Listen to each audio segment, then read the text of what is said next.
प्यारे बच्चों, आज मैं आप लोगों को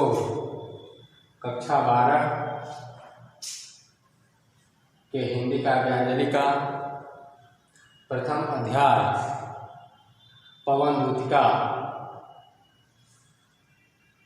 के पदों को पढ़ाने जा रहा हूँ। इसके पिछले वीडियो में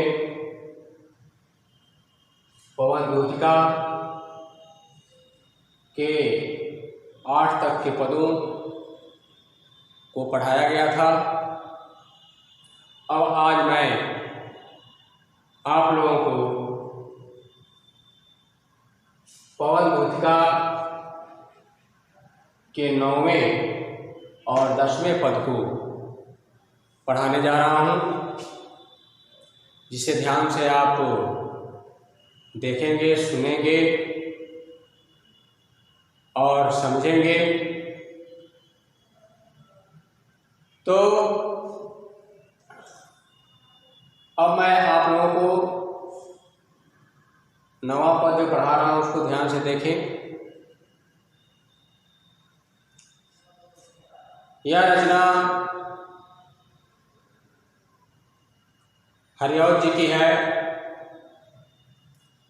हरिऔध जी राधा के विरह वेदना को स्पष्ट करते हुए इस मंदाक्रांता छंद के माध्यम से बता रहे हैं। क्या कह रहे हैं उसको देखें। जो कोई भी इस सदन में चित्र उद्यान का हो, जो कोई भी इस सदन में चित्र उद्यान का हो, और हो प्राणी विपुल उसमें घूमते बावले से, तो जाके सन्निकट उसके और हिला के उसे भी देव आत्मा की सूरत ब्रज के व्याकुलों की कराना। देखिए, हवा को संबोधित करते हुए राधा जी कह रहे हैं कि यह हवा हमारे श्री कृष्ण, जो कोई भी इस सदन भी होता है घर, जिस घर में हमारे श्री कृष्ण बैठे होंगे, तो उस घर में दीवारों पर लगे चित्रों को एक नजर देखना। उन दीवारों पर लगे चित्रों में यदि कहीं उद्यान का चित्र नजर आए, यानी बागीचे का चित्र नजर आए, और हो प्राणी उसमें घूमते बावले से, और प्राणी यानी जीव जानवर विपुल बहुत संख्या में घूमते बावले से पागलों की तरह इधर उधर घूम रहे हूं, तो जाके सन्निकट उसके और हिला के उसे भी, तो जाके जाना सन्निकट अत्यंत निकट उसके यानी चित्र के, और हिला के अपने वेग से उस चित्र को हिलाकर या हिलाना। देवात्मा श्री कृष्ण को कहा गया है को सूरत यानी याद, ब्रज के व्याकुलों की कराना। ब्रज नगरी में व्याकुल लोगों की या गोपी और ग्वालों के बच्चों की सूरत को याद करा देना। ठीक है, देखिए इसको लिखा है कि राधा जी कह रहे हैं कि जो कोई भी इस सदन में चित्र उद्यान का हो, और हो प्राणी विपुल उसमें घूमते बावले से, तो जाके सन्निकट उसके और हिला के उसे भी देव आत्मा की सूरत ब्रज के व्याकुलों की कराना। राधा जी हवा को संबोधित करते हुए कह रहे हैं कि अय हवा, हमारे श्री कृष्ण जिस घर में बैठे होंगे उस घर में लगे दीवार पर लगे चित्रों में यदि तुम्हें कहीं किसी उद्यान यानी बागीचे का चित्र दिखाई दे और उस चित्र में बहुत संख्या में घूमते हुए जानवर पागलों की तरह दिखाई दे तो तुम उस चित्र के अत्यंत निकट जाना और अपने वेग से उसे भी हिलाना, यानी उसे हिलाने का कार्य करना और हिला करके हमारे देव आत्मा अर्थात श्री कृष्ण को ब्रज नगरी में उनके विरह में व्याकुल ग्वाल और गोपियों की सूरत को याद करा देना, अर्थात उनके कष्ट को बता देना। इसे देखिए कह रहे हैं क्या, यदि हमारे श्री कृष्ण जिस घर में बैठे हों उस घर में लगे हुए चित्रों को एक नज़र देखना, उन चित्रों में यदि किसी बागीचे का चित्र हो उसमें बहुत से जानवर व्याकुल होकर के या पागल की तरह इधर उधर घूमते नजर आ रहे हों तो अय हवा, तुम उसके अत्यंत निकट जाना और जाकर अपने वेग से उसको हिलाना, जिससे देव आत्मा श्री कृष्ण का ध्यान उस चित्र के तरफ जाएगा। तो मैं आशा करती हूँ कि उन्हें ब्रज में रहने वाले व्याकुल ग्वाल और गोपिकाओं की याद आ जाएगी। आगे देखिए, कोई प्यारा कुसुम कुमला गेह में जो पड़ा हो, कोई प्यारा कुसुम कुमला गेह में जो पड़ा हो तो प्यारे के चरण पर ला डाल देना उसी को, यो देना ऐ पवन बतला फूल सी एक बाला, मलाना हो कमल पग को चूमना चाहती है। अब आगे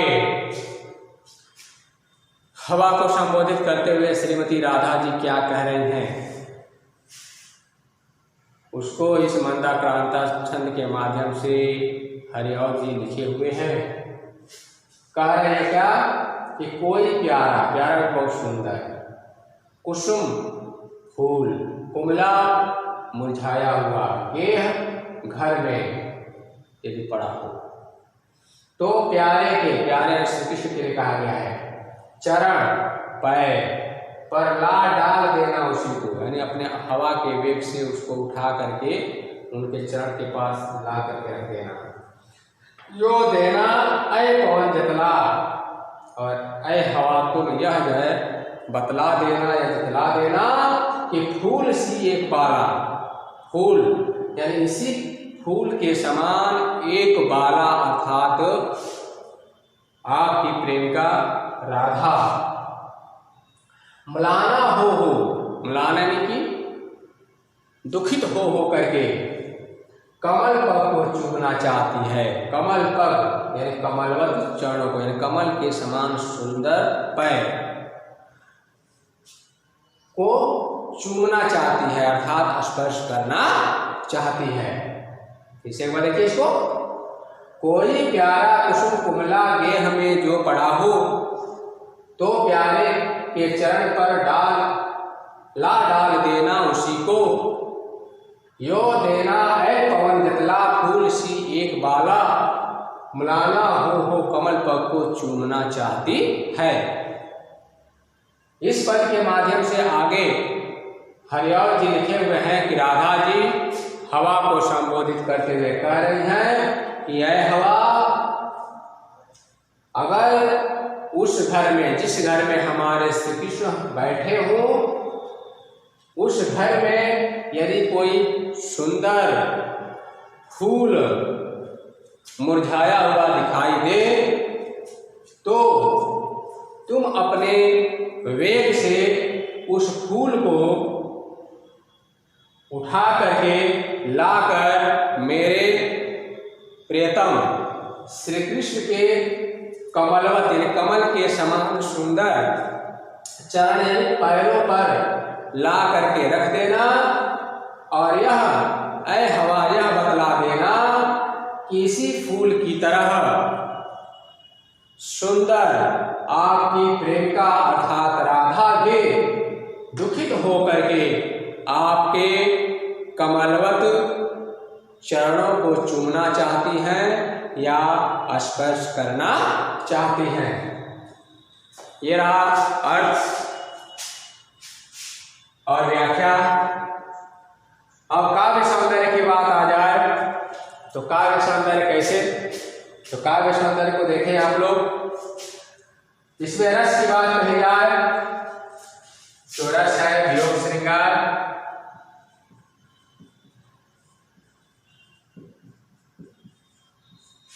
छंद की बात कही जाए तो मंदाक्रांता, अलंकार की बात कही जाए तो उपमा और अनुप्रास, गुण की बात कही जाए तो इसमें गुण है प्रसाद गुण, भाषा की बात कही जाए तो भाषा है खड़ी बोली, शैली की बात कही जाती है प्रबंध शैली। यह है काव्य सौंदर्य। अब आगे हम चलते हैं 10वां पद। कहा कि जो प्यारे मंजू उपवन या वाटिका में खड़े हों, जो प्यारे मंजू उपवन या वाटिका में खड़े हों, छिद्रों में जा वणित करना वे रुषा कीचकों को, यो होवेगी स्मृति उनको सर्व गोपांगना की, जो है वंशी श्रवण रुचि से दीर्घ उत्कंठ होती। आगे कभी अयोध्या सिंह उपाध्याय हरिऔध इस पद के माध्यम से लिखे हुए हैं कि राधा जी हवा को संबोधित करते हुए कह रही हैं कि ऐ हवा, जो प्यारे प्यारे श्री कृष्ण के लिए कहा गया है,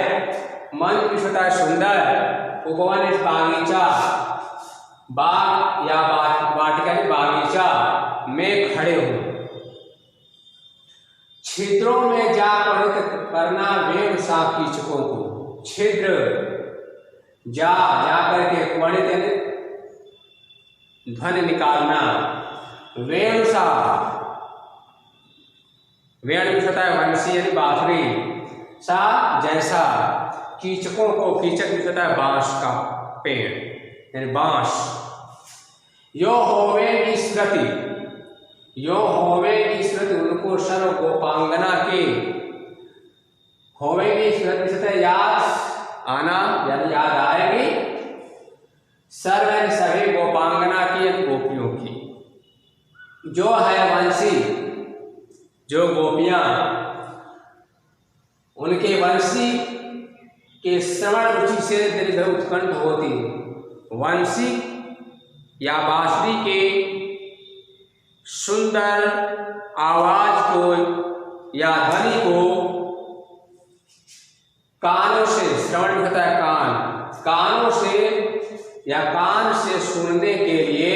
बहुत उत्कंठित उत्साहित हुआ करती थी। एक बात पुनः देखें इसको, राधा जी हवा को संबोधित करते हुए कह रहे हैं, क्योंकि हवा के पास न तो कहने के लिए आवाज है, न तो सुनने के लिए कान है, न तो किसी को इशारे से बताने के लिए हाथ है, यानी कोई भी इंद्रिय हवा के पास नहीं है, जिसका रूप रंग आकार भी नहीं है। उस हवा को राधा जी अपने दूत बना करके भेज रही हैं और जब दूत बना करके भेज रही हैं तो कैसे वह हवा उनका संदेश श्री कृष्ण तक पहुंचाएंगे। राधा जी उसे बता रही हैं और कवि हरिऔध जी इस पद के माध्यम से लिखे हुए हैं। कह रहे क्या कि जो प्यारे मंद उपवन या वाटिका में खड़े हों, ऐ हवा यदि हमारे श्री कृष्ण घर में नहीं बैठे होंगे, किसी बाग या बागीचे में खड़े हों, किसी बाग या बागीचे में खड़े हों, तो उन बागीचों में लगे पेड़ों को ध्यान से देखना। यदि उन पेड़ों में कहीं तुम्हें कीचक बांस का पेड़ दिखाई दे, तुम्हें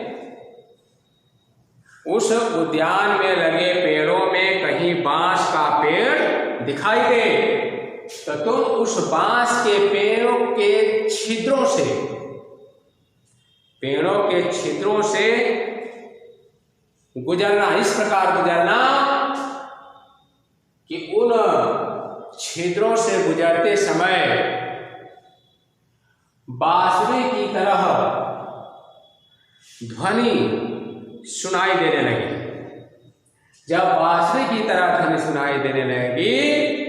तो जो होगी श्रुत उनको सर्वगोपांगना की, तो उस ध्वनि को सुनकर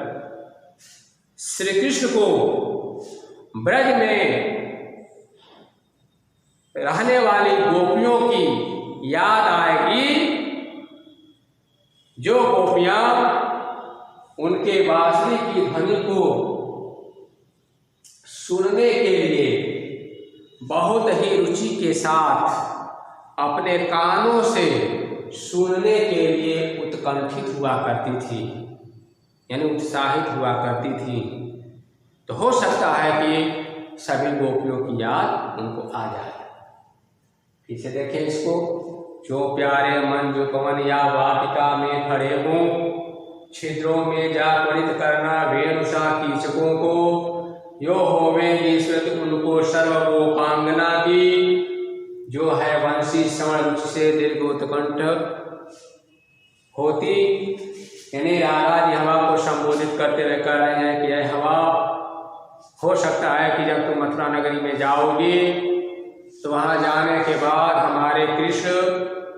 किसी घर में न मिले। यदि तुम्हें हमारे प्यारे श्री कृष्ण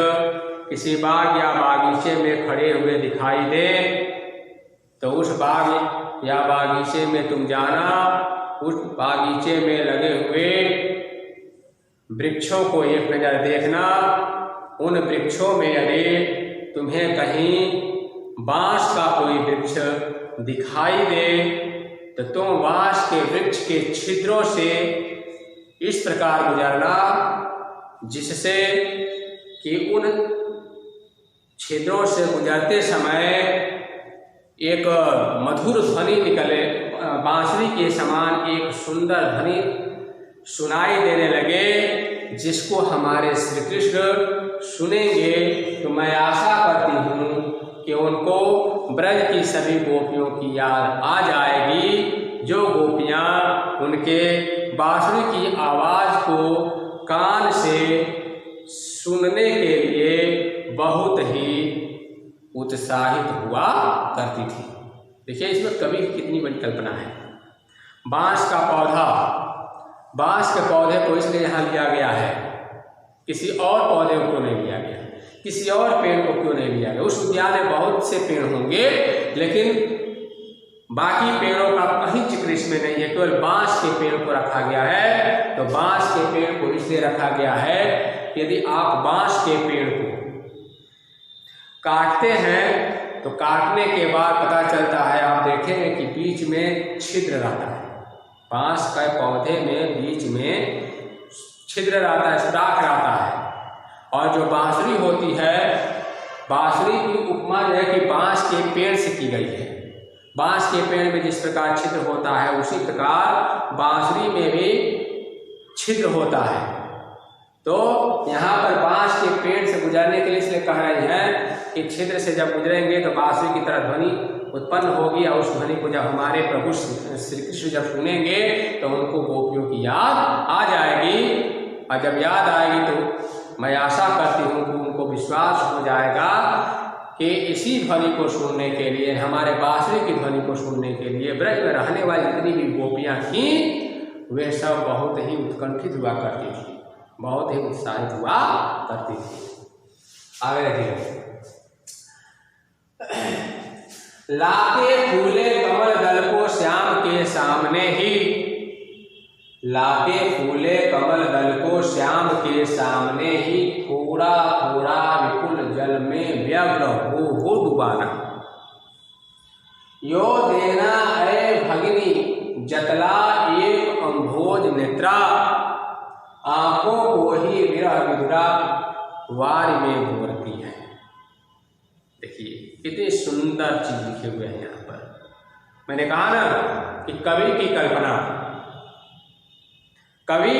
की कल्पना कहाँ तक जा सकती है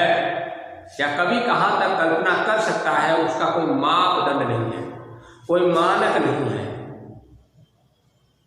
इसीलिए कहा गया है कि जहां न पहुंचे रवि वहां पहुंच गए कवि। तो यहां आप देखें कह रहे क्या कि लाके फूले कमल दल को श्याम के सामने। आगे हवा को फिर संबोधित करते हुए राधा जी कह रही हैं कि ऐ हवा, उस बाग बागीचे में हमारे श्री कृष्ण खड़े हों तो हो सकता है तुम्हें उस बागीचे में कोई बांस ही न दिखाई दे, उस बागीचे में कोई फूल यानी कोई पुष्प पृथ्वी पर गिरा हुआ, मुरझाया हुआ या सूखता हुआ दिखाई दे। लाके फूले कमल दल को श्याम के सामने खिला हुआ कोई पुष्प हो, उस पुष्प को तुम हमारे श्याम के सामने अर्थात श्री कृष्ण के सामने लेकर के जाना और थोड़ा थोड़ा विपुल जल में व्यग्र हो डुबाना।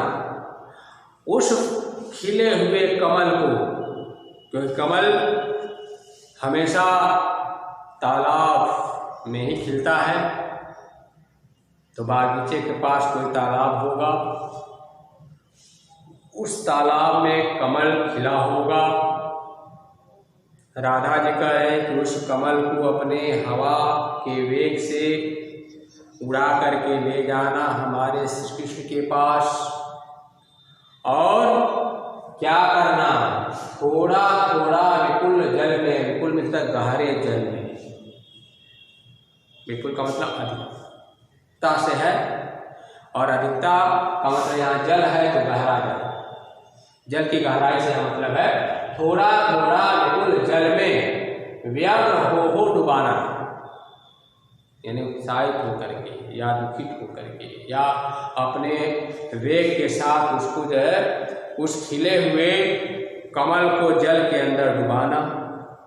और डुबाना ही नहीं फिर उसको ऊपर करना, ठीक है, यानी उसको डुबाना। तो यो देना ऐ भगनी जतला एक अम्भोज नेत्रा, ऐ बहन, भगनी भी होता है बहन, ऐ बहन हवा तुम यह जतलाए बता देना कि एक अम्भोज नेत्रा, अम्भोज यानी कमल के समान, नेत्रा सुंदर, कमल के समान सुंदर आंखों वाली, अर्थात राधा को कहा गया अम्भोज नेत्रा, है राधा के लिए कहा गया है। आंखों को ही विरह विधुरा वार में गोरती है, यानी अपने उस कमल के समान सुंदर आंखों को विरह विधुरा आपके वियोग में दुखित रह करके अश्रु रूपी जल से डुबाती रहती है, अर्थात आपके वियोग में राधा जी की आंखें हमेशा अश्रु से भरी रहती है। फिर एक बार देखिए इसको, लाके फूले कमल दल को श्याम के सामने ही, थोड़ा थोड़ा विपुल जल में व्यग्र हो डुबाना। यो देना ऐ भगिनी जतला एक अम्भोज नेत्रा, आंखों को ही विरह विदुरा वारी में बोरती है। कभी यहाँ लिखे हुए हैं कि राधा जी हवा को संबोधित करते हुए कह रहे हैं कि यह हवा, यदि हमारे श्री कृष्ण किसी तालाब के किनारे खड़े हों, उस तालाब में बहुत से कमल के पुष्प खिले हों, उन कमल के पुष्पों में से किसी एक पुष्प को तोड़ लेना और तोड़ करके अपने वेग से उस पुष्प को हमारे श्री कृष्ण के आंखों के सामने ले जाना और ले जाकर के तालाब के गहरे जल में व्यग्र हो करके उसको क्या करना, डुबाना। जब व्यग्र होकर के डुबाओगी तो ऐ वहन हवा, मैं आशा करती हूँ कि जब डुबाओगी या यह बतला दोगी कि इसी कमल के समान सुंदर नेत्रों वाली अर्थात राधा भी अपनी आँखों को आपके वियोग या विरह रूपी वियोग में या विरह से उत्पन्न वियोग के कारण वारिता जल अपने अश्रु जल से कमल के समान सुंदर आँखों को बोरती है अर्थात डुबाती रहती है। यानी कहने का वजह है कि आपके विरह वेदना से दुखित राधा जी की आंखें हमेशा अश्रु के जल से भरी रहती हैं। देखिए यहाँ पर भी कवि कितना सुंदर कल्पना किए हैं। उपमा अलंकार यहाँ भी देखने को मिल रहा है, क्योंकि कमल की उपमा राधा जी के सुंदर नेत्रों से की गई है। तालाब के जल की उपमा राधा जी के आंखों से निकलने वाले अश्रु जल से की गई है। इन कवि की कल्पना यह है कि यदि हवा खिले हुए कमल को अपने वेग से तोड़ करके तालाब के गहरे जल में श्री कृष्ण की आंखों के सामने जब डुबाएगी तो हो सकता है उनको राधा की याद आ जाएगी कि इसी कमल के समान सुंदर नेत्र वाली राधा हमारे वियोग में अपने कमलवत नेत्रों को अश्रु रूपी जल में डुबा रही होगी। कवि की कल्पना यह। तो इस तरह इसका भी अर्थ और व्याख्या हुआ। काव्य सौंदर्य की बात कही जाए तो जो काव्य सौंदर्य मैंने आपको यहाँ लिखा है सब वही है, सेम यही काव्य सौंदर्य होगा। रस, वियोग, श्रृंगार, छंद, मंत्राक्रांता, अलंकार, उपमा और अनुप्रास, गुण प्रसादे गुण है, भाषा खड़ी बोली में लिखा गया है, शैली प्रबंध शैली है। जितना यहाँ हमने आपको काव्य सौंदर्य लिखा था सेम वही चीज यहाँ पर भी इस पद में भी देखने को मिल रहा है। आज के इस वीडियो में बस इतना ही। अब हम नेक्स्ट वीडियो में इसके आगे के पदों को लेकर के मिलेंगे। धन्यवाद।